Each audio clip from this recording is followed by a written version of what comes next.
জুম্মা মুবারক। আসসালামু আলাইকুম এভরিওয়ান, কেমন আছেন সবাই? আজকে সকাল সকাল কলার কাঁধটি কাটতে গেছিলাম, কারণ এটা বয়স মূলত 2.5 মাসের মতো হয়ে গেছে। তো কলার কাঁদিটি কাটতেছে আজকে জুমার দিন। কলার কাঁদি কেটে এটা রেখে জুমার নামাজ পড়তে যাব।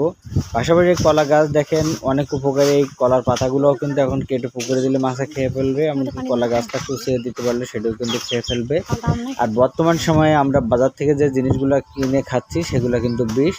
সে একটা ঘটনার মতো একটু ঘটনা শেয়ার করি, যে একজন কলা ব্যবসায়ী বলবে আমি তো আর কলা খাচ্ছি না, আমি কলায় ভেজাল দিলে কোনো সমস্যা নাই। একজন আম ব্যবসায়ী বলবে আমি ভেজাল দিলে কোনো সমস্যা নেই, আমি তো আম খাচ্ছি না। তো এভাবে করে দিন শেষে সবাই দেখা যাচ্ছে যে আমরা একে অপরকে ভেজাল খাওয়াচ্ছি।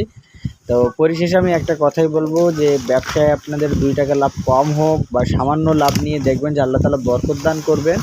তো নিশ্চয়ই চেষ্টা করবেন ভেজাল মুক্ত খাবার অন্যকে দিতে, না হলে একটা সময় সেই ভেজাল খাদ্যের ভিতরে আপনি নিজেই পড়ে যাবেন। বর্তমান সময়ে হসপিটালে এবং ক্লিনিকে গেলে বোঝা যায় যে মানুষ কী পরিমাণ অসুস্থ। তো চেষ্টা করবেন অন্যকে সবসময় নির্ভেজাল খাবারগুলো দিতে। আমি কলার কাঁদিটি কেটে নিয়ে আসলাম। এটি মোটামুটি মাশাআল্লাহ ভালোই ওজন আছে। পরবর্তীতে শেয়ার করবো আপনাদের সাথে কতটুকু ওজন হয়। তো এটা ফ্রেশ এবং এটা এখন বস্তায় করে রেখে দেবো, দিলে এটা গরমে পেকে যাবে। তো সবাই ভালো থাকবেন, সুস্থ থাকবেন, আমার এবং আমার পরিবারের জন্য সবাই দোয়া করবেন।